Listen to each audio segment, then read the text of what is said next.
Yo, welcome back, kembali lagi di channel Atowa Hayato. Bagaimana kabar nakama sekalian? Mudah-mudahan sehat-sehat saja dan yang puasa masih lancar puasanya. Setelah minggu lalu libur, akhirnya chapter 979 minggu ini rilis. Chapter ini masih menceritakan tentang penyusupan pasukan aliansi ke Onigashima. Dan juga ada kabar terbaru mengenai anaknya Kaido yang ternyata bernama Yamato. Oke, tanpa basa-basi langsung aja kita mulai review chapter 979. Dimulai dari bagian cover yang memperlihatkan adanya kapal dari Whole Cake Island yang terdampar. Kapal itu ditemukan oleh kapal suku Tontata. Di atas kapal yang terdampar itu ada sosok manusia yang cukup besar dan sepertinya dia sedang pingsan. Jika diperhatikan, pria itu terlihat seperti ayahnya Gibbon dan Lola. Yap, jika kapal itu terdampar di Dressrosa, berarti Gibbon dan Lola akan bertemu dengan ayah mereka. Oke, lanjut. Bagian awal chapter ini masih menggambarkan rentetan kejadian yang berlangsung hingga saat ini. Dimulai dari Orochi yang terlihat sangat senang karena laporan dari Kanjuro.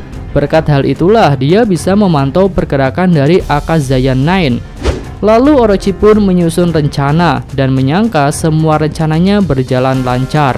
Kini Orochi merasa sudah terbebas dari ancaman para hantu samurai pengikut Oden Kozuki dan dia bisa menikmati pesta di Onigashima dengan nyaman. Tetapi kenyataannya serangan balas dendam yang direncanakan sejak 20 tahun yang lalu itu kini sedang berlangsung. Serangan itu bahkan melibatkan 5.000 pasukan lebih. Secara garis besar pasukan aliansi terbagi menjadi 4 kelompok.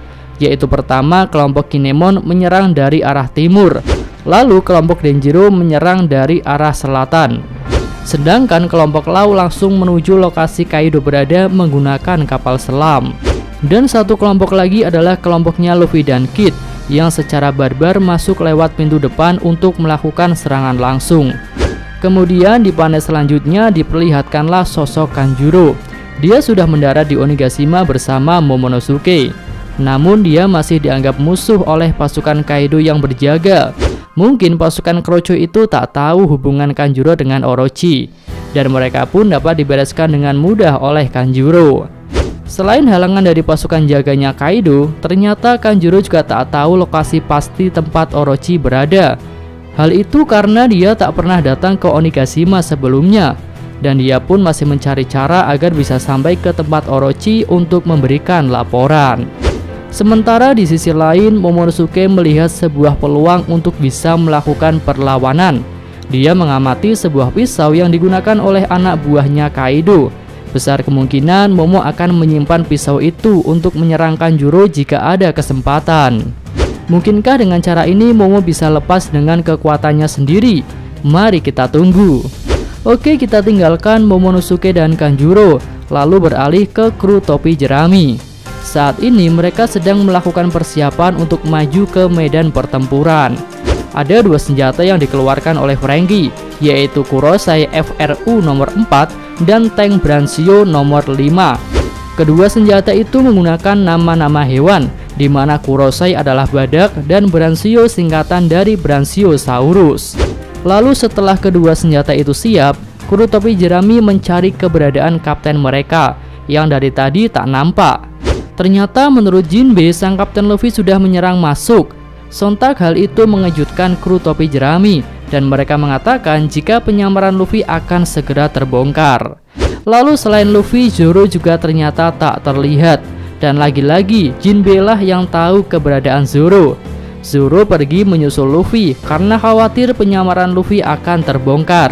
Kru topi jerami yang lain pun jadi semakin panik karena Zoro tak akan membawa pengaruh baik pada Luffy. Dia mungkin malah akan nyasar entah kemana. Setelah mengikhlaskan kedua orang itu, kru topi jerami yang lain pun segera berangkat. Di sini Chopper, Usopp, Sanji, Nami, Shinobu, dan Carrot maju menggunakan tank Branshio. Lalu Franky bersama Brook menggunakan Kurosai. Sementara Robin dan Jinbe memilih untuk berjalan kaki. Di sini Robin dan Jinbe terlihat lebih tenang daripada kru topi jerami yang lain, dan sepertinya hal itu baik karena menurut Jinbe mereka yang berkepala dingin akan menjadi penentu dalam pertempuran ini. Iya, tampaknya Robin telah menemukan rekan yang pas, yaitu Jinbei, yang sama-sama berkepala dingin dan pandai untuk menyikapi hal-hal yang terjadi. Kru topi jerami pun langsung OTW ke bagian belakang pulau untuk bergabung dengan pasukan yang lainnya. Tampaknya sampai di sini semua rencana Kinemon masih berjalan lancar karena belum ada yang ketahuan dan belum ada keributan. Lalu beralih ke panel selanjutnya. Di sini diperlihatkan pertemuan antara Kaido dan para Tobiropo. Kaido mengatakan jika dia ingin para Tobiropo menemui Big Mom, tapi saat ini Big Mom sedang ganti baju, jadi mereka harus menunggu. Tetapi ternyata yang memiliki ide untuk memanggil para Tobiropo adalah King. Dia mengatasnamakan Kaido agar para Tobiropo mau datang. Karena jika tak begitu, para Tobiropo kerap mengabaikan panggilannya. Lalu di sini King pun langsung menyemprot para Tobiropo karena sikap tak hormatnya kepada para All-Star. King mengatakan jika Wushu dan Sasaki yang merupakan mantan kapten bajak laut sedang mengincar posisi All-Star. Keduanya pun tak membantah. Bahkan Wushu mengatakan jika mereka bisa sampai di posisi ini karena kemampuan mereka sendiri. Jadi wajar jika mereka mengincar posisi yang lebih tinggi, yaitu All-Star. Mendengar hal itu, King jadi emosi. Dia mengatakan jika para Tobiropo harus mengukur ulang kemampuan mereka. Beruntung di saat yang panas itu Kaido menengahi. Dia mengatakan bahwa di pesta ini mereka harus bersenang-senang. Kemudian Kaido menanyakan alasan King memanggil para Tobiropo. Ternyata King memanggil mereka karena melihat Kaido sedang merasa kebingungan mengenai anak laki-lakinya yang telah hilang. Dan King ingin agar para Tobiropo mencari anak Kaido itu. Kaido pun membenarkan hal tersebut. Kemudian dia memanggil seorang headlinernya yang bernama Bao Huang. Dia terlihat seperti asisten pribadinya Kaido. Lalu dia diminta untuk membacakan jadwal hari ini di Festival Api. Bao Huang pun membacakannya. Diawali dengan Queen yang bertugas untuk memandu Golden Kagura dan para tamu. Kemudian dilanjutkan dengan pertemuan ketiga All-Star dengan Fukurokuju dari Oni Wabansu. Lalu selanjutnya adalah pidato tahunan dari Kaido dan Orochi. Kemudian ada hal lain yang spesial, yaitu menyambut kedatangan kapal bajak laut Big Mom. Dan kedua Yonko ini akan mengumumkan aliansi mereka secara resmi. Lalu di akhir acara, Kaido akan mengumumkan sesuatu yang sangat penting. Kira-kira apa pengumuman itu? Black Maria pun menebak jika pengumuman itu akan berhubungan dengan anaknya Kaido yang bernama Yamato. Dan ternyata benar. Kaido masih merahasiakan isi pengumuman itu karena hingga saat ini anaknya masih hilang, atau lebih tepatnya mungkin kabur. Dugaan kami jika Yamato kabur berdasarkan pada marahnya Kaido yang mengatakan bahwa anaknya itu bodoh. Jadi jika Yamato hilang karena suatu hal, seharusnya Kaido tak marah, tetapi malah khawatir. Lalu pikiran sinetron kami mengarah pada hal perjodohan yang mungkin diusulkan oleh Big Mom sebagai perekat aliansi mereka. Mengingat cara Big Mom untuk memperkuat kru bajak lautnya adalah dengan melakukan pernikahan politik. Tapi yaitu hanya pemikiran khas sinetron saja. Semoga Eiichiro Oda memberikan cerita yang lebih menarik. Lalu Wushu yang mewakili para Tobiropo menanyakan soal hadiah apa yang akan mereka dapatkan jika berhasil membawa Yamato kembali. Nah, karena pertanyaan itu, Kaido pun terfikirkan sebuah hal yang menarik, yaitu menawarkan kesempatan untuk duel dengan All-Star. King dan Jack yang saat itu ada bersama Kaido tak keberatan, bahkan mereka terlihat sangat percaya diri.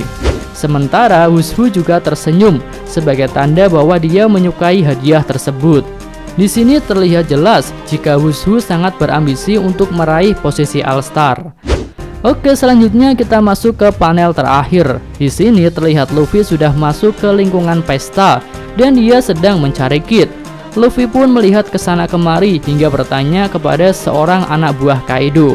Namun perhatian Luffy jadi terganggu karena makanan lezat di hadapannya. Namun belum sempat makan, dia malah tersiram sup kacang merah. Lalu anak buah Kaido yang lain juga terlihat membuang sup kacang merah karena mereka anggap itu terlalu manis. Kemudian mereka menghina penduduk kota Okobore yang rela memakan makanan yang sudah mereka buang. Luffy pun mulai tersulut emosi. Bukan karena siraman sup kacang merah, tapi karena dia teringat dengan Otama yang sangat senang sekali ketika memakan sup kacang merah. Nah, di sini sepertinya Luffy akan segera beraksi. Matanya sudah memancarkan amarah yang besar. Rasanya di chapter depan jika tak ada yang menghentikan Luffy, hampir dipastikan akan ada teriakan Gomu Gomu no yang membuat rencana pasukan aliansi jadi berantakan. Oke, sampai di sini aja review chapter 979. Semoga nakama sekalian menyukainya. Terima kasih sudah nonton dan sampai jumpa lagi di video selanjutnya. Yo!